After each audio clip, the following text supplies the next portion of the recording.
nations, especially at a time when science and technology was making the world so small. It took Brigham Young and his followers 188 days to go from winter quarters, Nebraska, to the valley of the Great Salt Lake. It takes 30 minutes for a missile to go from one continent to another. We did not seek to become a world power. This position was thrust upon us by events, but we became one just the same, and I'm proud that we did. I can well understand the attraction of those earlier days. Each one of us has moments of longing for the past, but 2 world wars have clearly shown us, try as we may, that we cannot turn our back on the world outside. If we do, we jeopardize our economic well-being, we jeopardize our political stability, we jeopardize our physical safety. To turn away now is to abandon the world to those whose ambition it is to destroy a free society. To yield these burdens up after having carried them for more than 20 years is to surrender the freedom of our country inevitably. For without the United States, the chances of freedom surviving, let alone prevailing around the globe, are non-existent.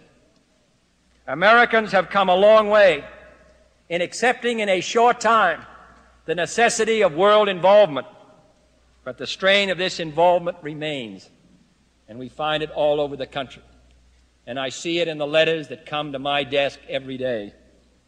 We find ourselves entangled with apparently unanswerable problems in unpronounceable places. We discover that our enemy in one decade is our ally the next.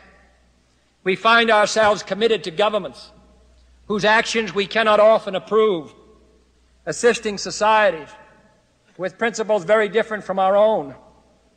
The burdens of maintaining an immense military establishment with 1 million Americans serving outside our frontiers, of financing a far-flung program of development assistance, of conducting a complex and baffling diplomacy, all weigh heavily upon us and cause some to counsel retreat. The world is full of contradiction and confusion, and our policy seems to have lost the black and white clarity of simpler times when we remembered the main and went to war. It is little wonder then, in this confusion, we look back to the old days with nostalgia. It is little wonder that there is a desire in the country to go back to the time when our nation lived alone. It is little wonder that we increasingly want an end to entangling alliances, an end to helping all foreign countries, a cessation of diplomatic relations with countries whose states or principles we dislike, that we get the United Nations out of the United States and the United States out of the United Nations, and that we retreat to our own hemisphere or even within our own boundaries to take refuge behind a wall of force.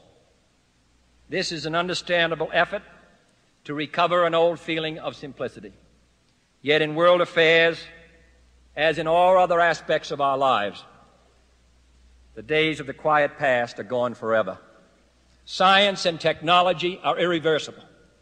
We cannot return to the day of the sailing schooner or the covered wagon, even if we wished. And if this nation is to survive and succeed in the real world of today, we must acknowledge the realities of the world. And it is those realities that I mention now. We must first of all recognize that we cannot remake the world simply by our own command. When we cannot even bring all of our own people into full citizenship without acts of violence, we can understand how much harder it is to control events beyond our borders. Every nation has its own traditions, its own values, its own aspirations. Our assistance from time to time can help other nations preserve their independence and advance their growth, but we cannot remake them in our own image.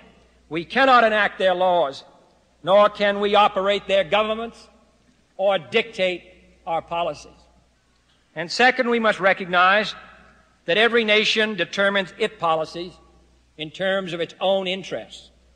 No nation, George Washington wrote, is to be trusted farther than it is bound by its own interests, and no prudent statesman or politician will depart from it.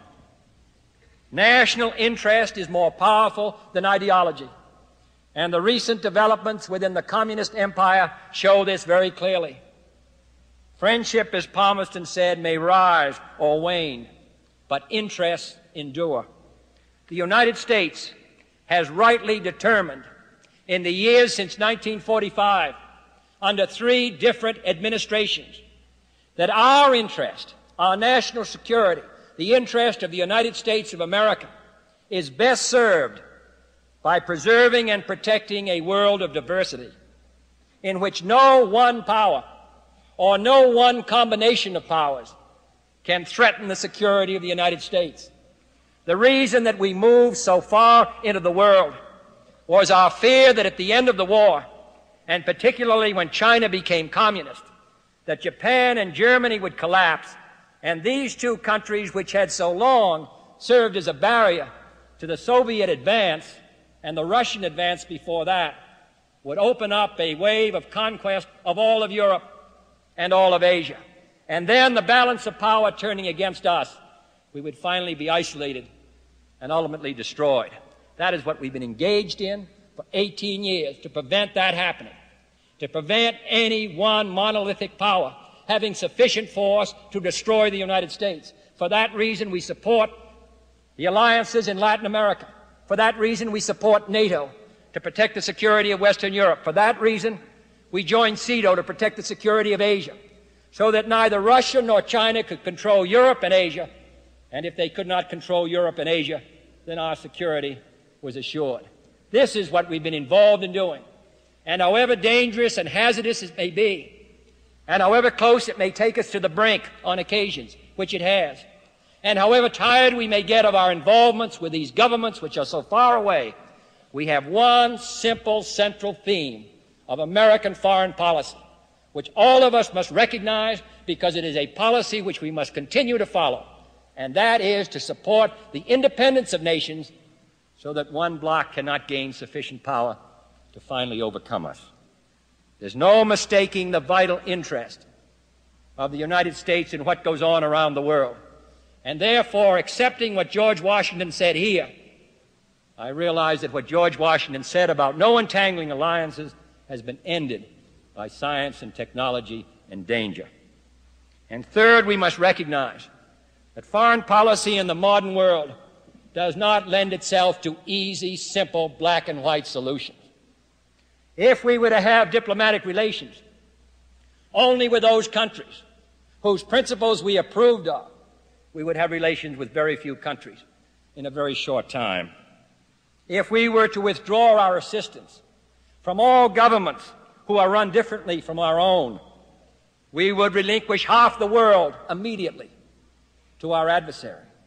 If we were to treat foreign policy as merely a medium for delivering self-righteous sermons to supposedly inferior people, we would give up all thought of world influence or world leadership. For the purpose of foreign policy is not to provide an outlet for our own sentiments of hope or indignation. It is to shape real events in a real world. We cannot adopt a policy which says that if something